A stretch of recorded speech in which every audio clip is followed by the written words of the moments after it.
This is from Heart Heart Podcast number 17, and it's me, May Mustafa. If you are a regular listener, thank you for coming back. If you are a new listener, thank you for choosing from Heart Heart Podcast to listen to. Today's episode is about letting go, because letting go will be the best thing to do for our souls. If you're interested, let's jump right in.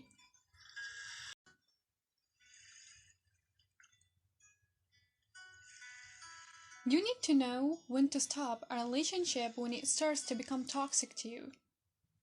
Sometimes it's better to admit that you failed something and you must give up on that thing, because if not, it will hurt you more than it will serve you.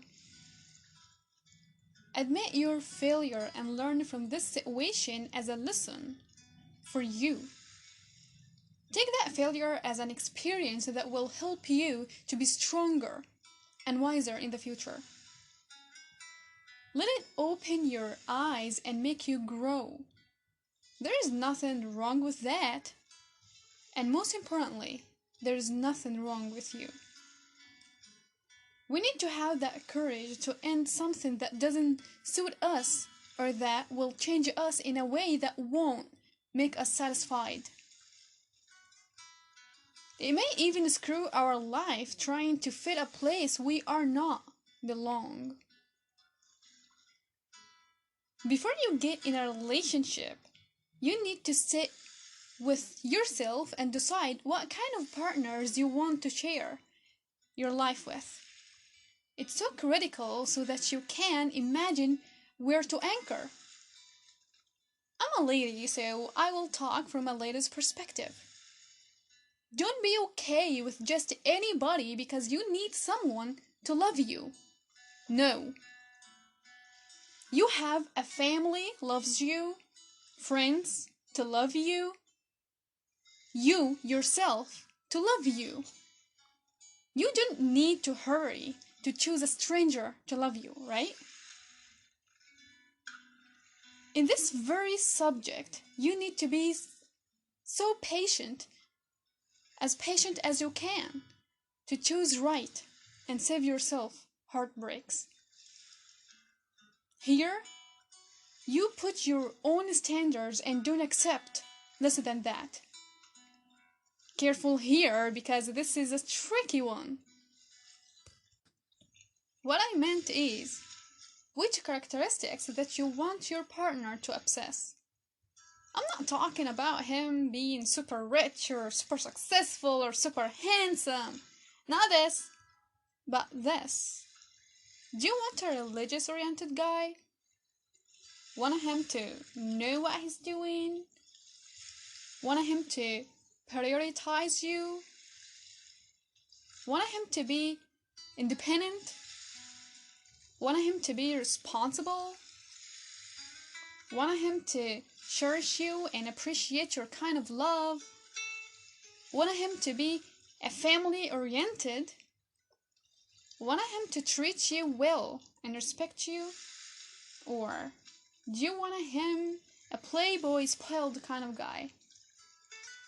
That's what I was talking about. You define and describe your own future partner.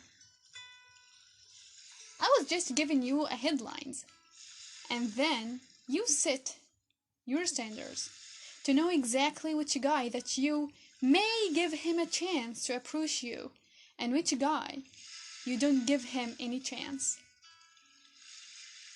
I learned recently that hearts can change. The way we love can change as well. Someone can love you today, but then a change of heart happens and then he doesn't love you as he used to be. Or you may love someone, but then you kind of realize that if you don't stop loving him, he will destroy you and influence you badly. If the first scenario happens, you need to be prepared. If you got in a relationship with a guy and he just changed, or maybe he doesn't change, he just were trying to fit your standards to approach you. Maybe he wasn't evil or anything. He wasn't, or he wanted to change to fit into your life. But after a while, he got tired. And he couldn't bear the changes he did anymore for you.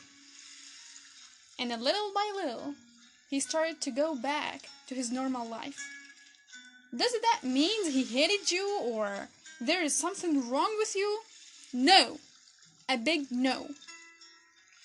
Maybe it's just tiring for him and consuming him to change that much, that fast. He's just not ready for you. A cool tip that I got to understand lately is, don't choose somebody as a partner that needs to change a lot to fit into your life or to meet your standards. Choose a partner that his lifestyle is the same as yours or he obtains the lifestyle you want to live. Never choose someone who needs a lot to work on. It's tiring and exhausting. Don't tear yourself apart. I'm talking to you because we are more sensitive than men. It will affect us more, much more. And it will be much more painful as well. If you got yourself involved with somebody who has a different lifestyle than yours, and he chose to go back to his life before you, let him go back, and then let him go. If you can't stand this kind of life. Maybe that guy doesn't love you anymore, so that he wanted to go back to his life. So you need to let him go. Maybe the lifestyle you have doesn't suit him, so also you need to let him go. It's not easy, I know, because I lived it myself. My guy decided to go back to his life before me, which I can't accept, so I left. He decided, and I respected his decision. Sometimes you need to see the person in front of you as he is, not as you imagined he will be. This was so hard to accept for me. But ladies, we must accept people as they are. If you choose him as a partner, you must first accept how he lived before you. And tell him up front if it's okay with you if he went back to this life or not.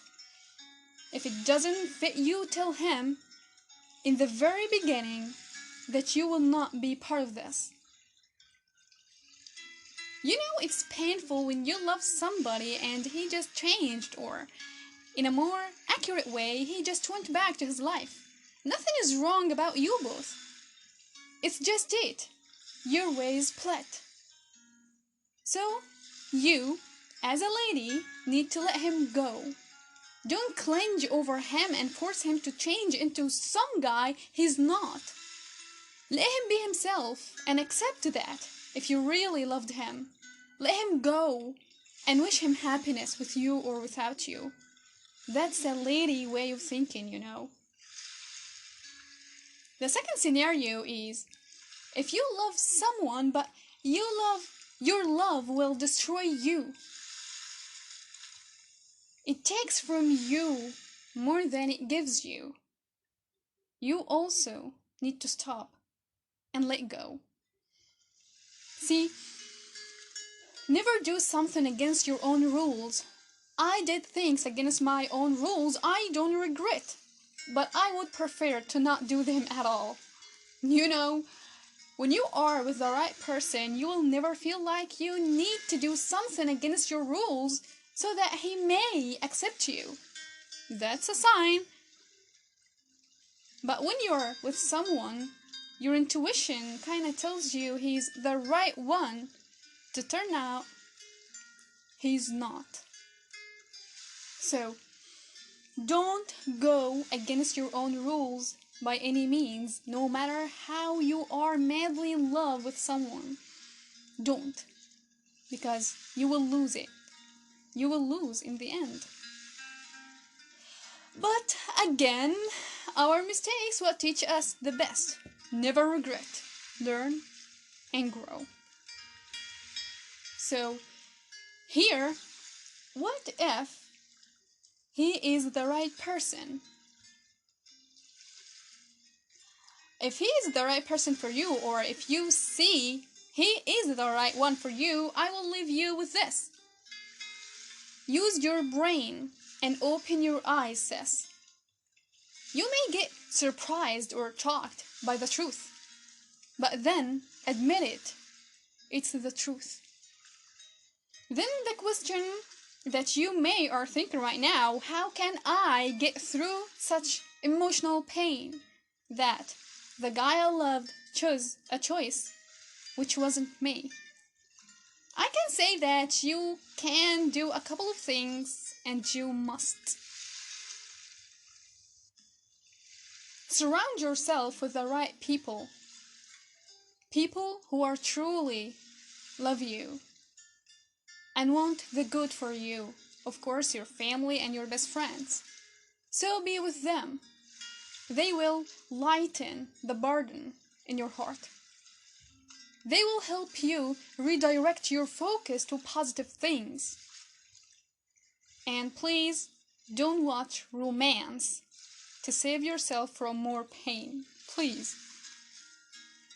And for the most part is acceptance.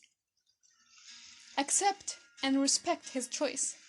Then be proud of yourself that you were mature enough to let go. Not because you wanted, but because he wanted.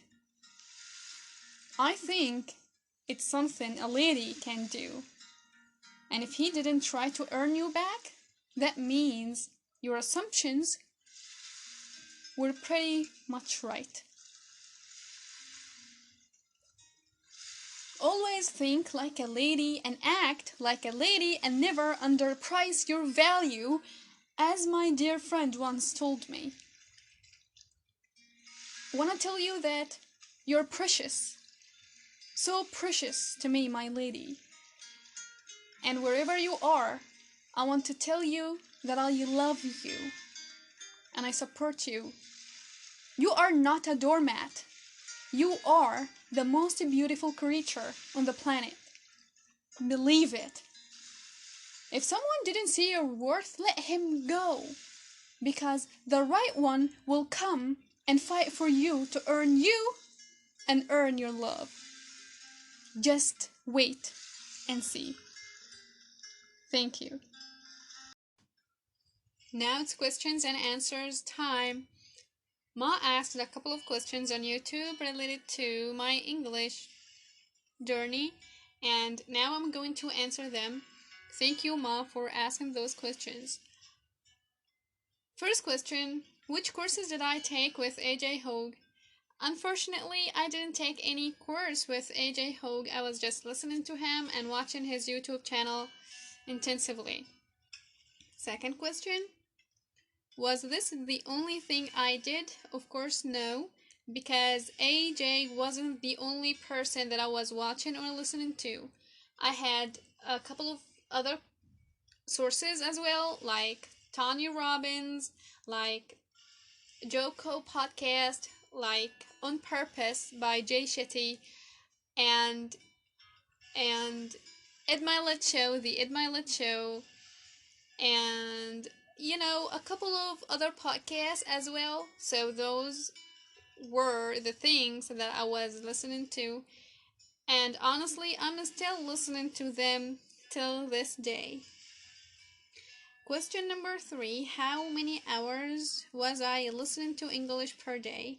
When I first started, I was listening like crazy.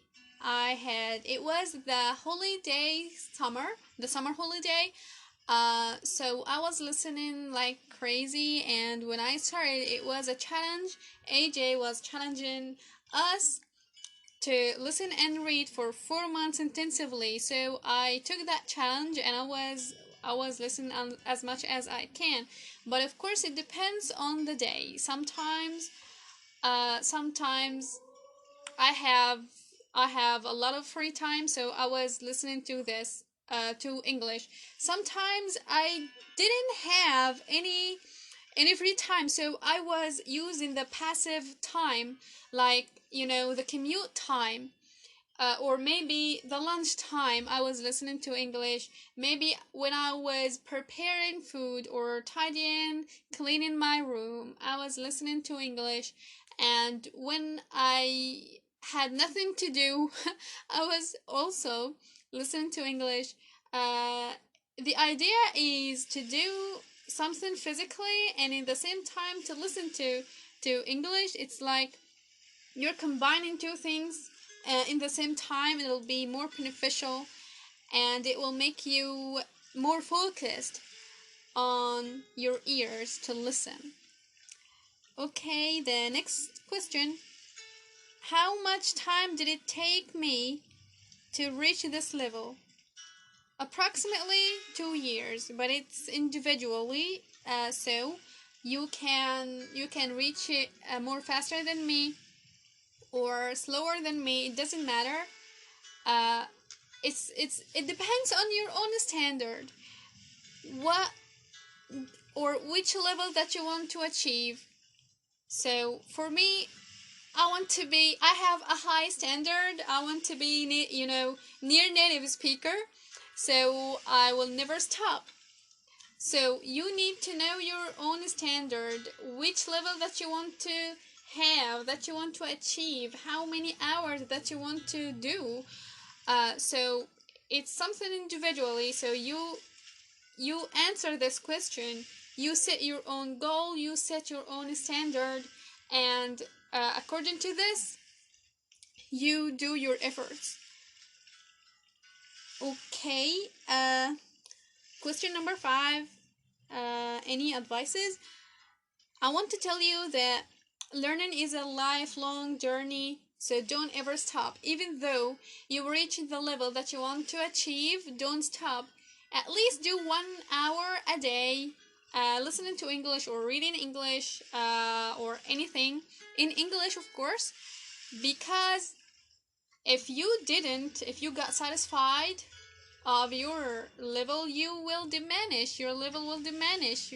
If you reached B2, your level will get lower because you're not doing the efforts that you used to do. So your level will diminish, and your English will diminish, and everything.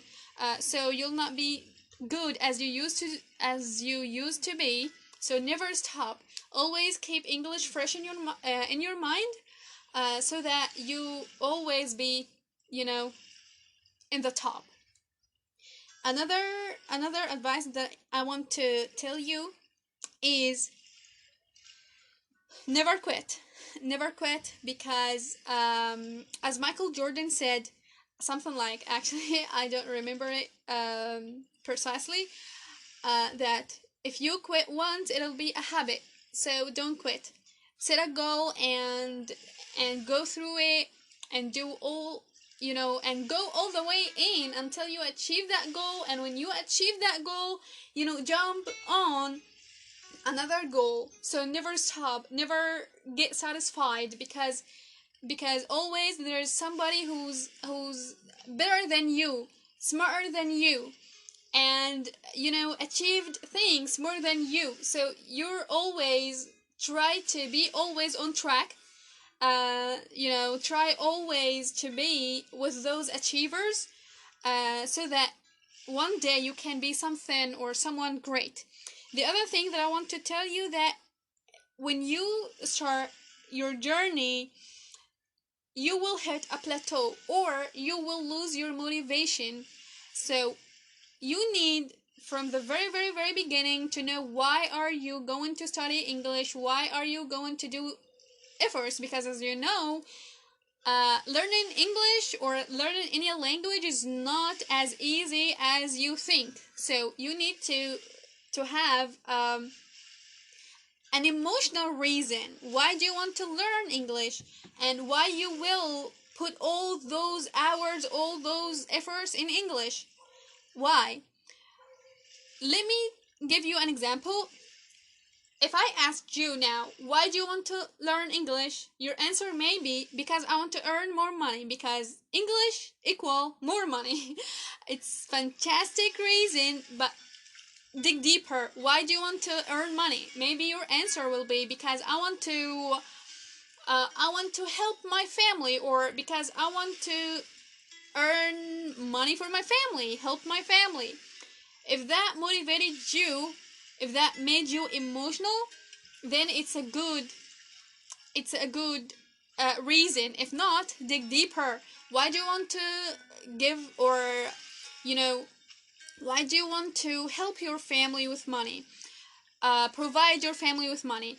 Mm, Maybe your answer will be because I want to make them have a quality life.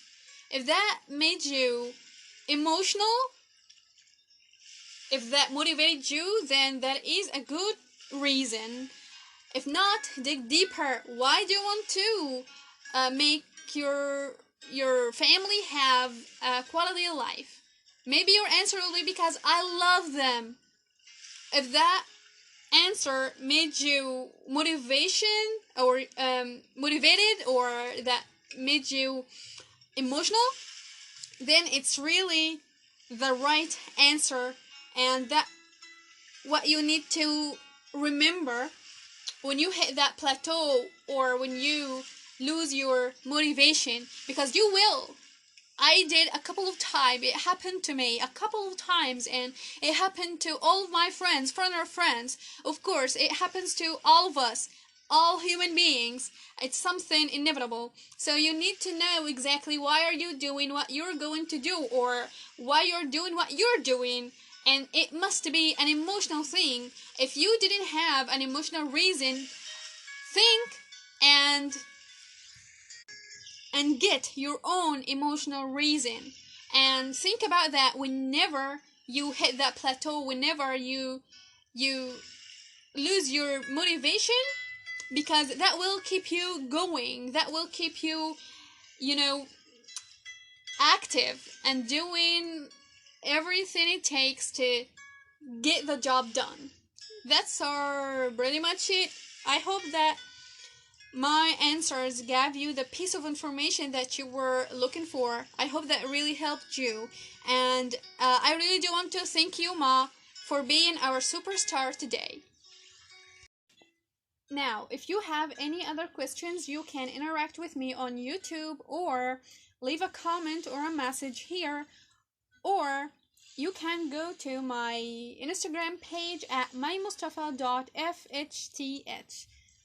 Thank you very much.